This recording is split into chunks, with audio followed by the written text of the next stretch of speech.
내가 그의 이름을 불러주기 전에는 그는 다만 하나의 몸짓에 지나지 않았다. 뭐뭐에 지나지 않았다 이래버리게 되면 이거는 뭐뭐밖에 되지 않다. 뭐 이런 말이잖아. 그러니까 몸짓밖에 되지 않았다. 이런 얘기지. 내가 그의 이름을 불러주었을 때 그는 나에게로 와서 꽃이 되었다. 아, 요거는 그라고 하는 존재가 이름을 불렀는가 했을 때 노가 있을 수 있고 예스가 있을 수 있겠지. 이름을 불려지지 않았었을 때는 뭐 했느냐면 몸짓에 지나지 않았어. 그런데 이름을 불러주게 되면 나에게로 와서 어떻게 되는 거야? 꽃이 되는 거야. 그러니까 이름을 갖다가 불렀느냐 안 불렀느냐에 따라서 이 그라고 하는 존재가 달라지네. 이름을 불러주게 되면 몸짓이 어떻게 된다고? 이렇게 꽃이 된다. 이런 얘기가 되겠네. 그렇다면 이름을 부르는 것이 굉장히 중요한 건데 부르기 전에는 몸짓에 지나지 않지만 이름을 불렀었을 때는 꽃이 되니까 그러니까 이 몸짓과 이 꽃이라고 하는 차이가 있는 것처럼 이 이름을 부르는 행위는 굉장히 중요한 행위가 되는 거야. 근데 이름을 부른다. 이걸 갖다 우리는 흔히 명명이라 그러지. 다른 말로 호명이라기도 하고. 그러니까 이름을 부른다. 이름을 붙인다. 근데 이건 일종의 하나의 정신작용이거든. 조금 더 엄밀히 말하면 이제 인식작용이라고 하지. 인식. 이 인식이라고 하는 것은 아는 걸 말하는 거지. 지각하는 거고 그 다음에 판단해서 분별하는 거고 이런 것들을 말하는 거잖아. 그러니까 이 그라고 하는 존재는 이렇게 그 인식하기 전에는 몸짓에 지나지 않았지만 나중에 우리가 인식하게 되면 꽃이 된다라는 거지. 그렇다면 이건 이렇게 이해를 할 수가 있을 것 같아. 여기 이제 하나의 몸짓에 지나지 않았다라고 하는 얘기는 결국 무슨 얘기냐면 의미 없는 존재였다 하는 거야. 그러다가 내가 그의 이름을 불러주게 되니까 어떻게 된다? 의미 있는 존재가 되었다. 뭐 이렇게 이해를 해야 되겠네. 내가 그의 이름을 불러준 것처럼 나의 이 빛깔과 향기에 알맞은 누가 나의 이름을 불러다오.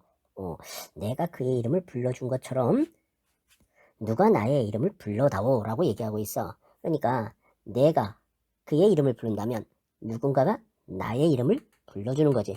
그러니까 결국 이거는 내가 그를 인식하는 것처럼 누가 나를 인식해다오 이런 얘기가 되겠네.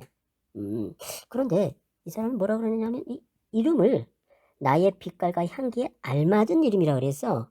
아, 그렇다면 이게 일치돼야 된다는 얘기인데. 그러니까 이건 이런 거네. 예를 들면 그 빨간색이야. 이거를 갖다가 빨간색 꽃이라고 해야지. 파란색 꽃이라고 한다 그러면 이건 잘못된 이름인 거지. 그러니까 이렇게 불러야지 이렇게 불러서는 안 되는 거야. 예를 들면 사과향이 나.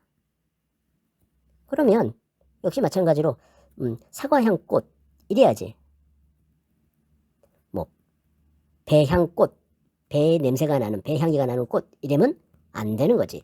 이렇게 해야지. 아, 그렇다면 이거는 이렇게 이해를 해야 되겠다. 이 빛깔과 향기라는 것은 내가 갖고 있는 어떤 특성, 뭐 다른 말로 어떤 본질이라고 해야 되겠다. 그러니까 내 특성과 본질에 알맞는 이름을 불러 다오라는 거야. 여기서 이제 이 다오 그러니까 강한 요구거든. 명령이야. 이 얘기를 바꿔 말하면 어떤 소망이 그만큼 강렬하다라고 하는 것을 갖다가 보여주고 있네. 그에게로 가서 나도 그의 꽃이 되고 싶다. 그에게로 가서 꽃이 되고 싶다라고 그러네. 아, 이것도 그럼 이렇게 이해를 해야 되겠네. 나라고 하는 존재가 이름이 불렸는가 그랬을 때 그에게로 가는 거지. 그리고 나서 꽃이 되는 거야. 그렇다면 여기서는 이름이 불리지 않았으면 몸짓에 지나지 않는다. 뭐 이런 내용이 숨어 있겠네. 그러면 그라고 하는 존재가 이름이 불려져서 몸짓에 지나지 않았던 것이 꽃이 되는 것처럼 나도 이름이 불리게 되면 몸짓에 지나지 않았던 것들이 어떻게 꽃이 되겠네. 그렇다면 이때 이름을 부르는 것은 나만 하는 게 아니라 다른가가 나를 이름을 부르는 것일 수 있다는 얘기가 되겠네. 우리들은 모두 무엇이 되고 싶다. 여기 이제 우리들 그랬단 말이야. 이거는 결국 나 플러스 너 또는 누구 이렇게 되겠네. 무엇이 되고 싶대. 너는 나에게, 나는 너에게 잊혀지지 않는 하나의 눈짓이 되고 싶다. 무엇이 되고 싶다? 하나의 눈짓이 되고 싶다라고 그랬어. 그리고 여기서 보면 꽃이 되고 싶다라고 했고, 그러니까 여기서 이 꽃, 무엇, 하나의 눈짓, 이거는 같은 거네. 되고 싶은 거네. 그러니까 다시 말하면 이게 의미 있는 어떤 존재가 된다라고 한다 그러면 여기서 이 무엇도 바로 의미 있는 존재를 말하는 거고, 여기서 이 하나의 눈짓도 의미 있는 존재라고 이해를 할 수가 있겠네. 너는 나에게, 나는 너에게 그랬단 말이야.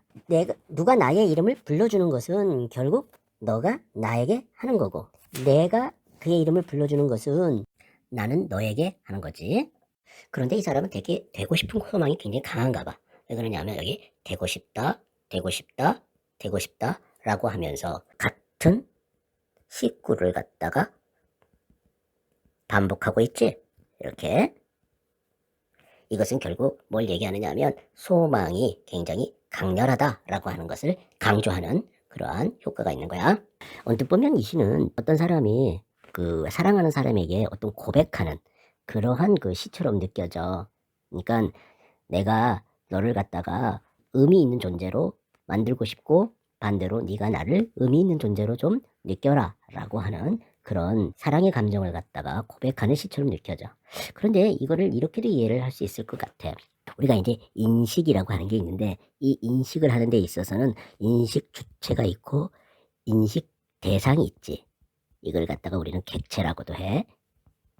이 주체가 인식을 하면 이 대상이 존재가 있게 되는 거야. 그렇게 봤었을 때 이때 이 나라고 하는 주체가 그라고 하는 대상을 갖다가 어떻게 몸짓에 지나지 않았던 것을 갖다가 꽃이 되게 하고 무엇이 되고 그 다음에 눈짓이 되는 거. 이렇게 만드는 것은 이름이라고 하는 것을 붙여주는 거지. 따라서 이때 이 이름은 결국 뭐냐면 인식이라고 할 수가 있는 거네.